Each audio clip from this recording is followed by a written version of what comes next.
रोहित शेट्टीच्या घरावर गोळीबार करणारा अटकेमध्ये आलाय। दीपक शर्मा नावाच्या एका आरोपीच्या मुसक्या आवळलेल्या आहेत। उत्तर भारतामधून दीपक शर्माला बेड्या ठोकलेल्या आहेत। आरोपी दीपक शर्माला आज कोर्टामध्ये हजर केलं जाणार आहे। आताची महत्त्वाची बातमी, काही दिवसांपूर्वीच रोहित शेट्टीच्या घरावर गोळीबार केलेला आरोपी सध्या आता पोलिसांच्या अटकेमध्ये आहेत। दीपक शर्मा असं त्याचं नाव आहे आणि त्याच्या मुसक्या पोलिसांनी आवळलेल्या आहेत। उत्तर भारतामधून दीपक शर्माला बेड्या ठोकल्यात। आरोपी दीपक शर्माला आज कोर्टामध्ये हजर केलं जाणार आहे। त्यामुळे आता काय तो जबाब देतो, या संदर्भात काय अधिकची माहिती समोर येते हे पाहणं महत्त्वाचं ठरणार आहे।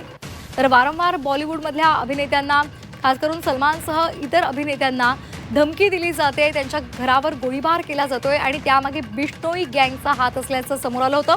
आता दीपक शर्मा या संदर्भात काय जबाब देतो हेही पाहणं महत्त्वाचं आहे।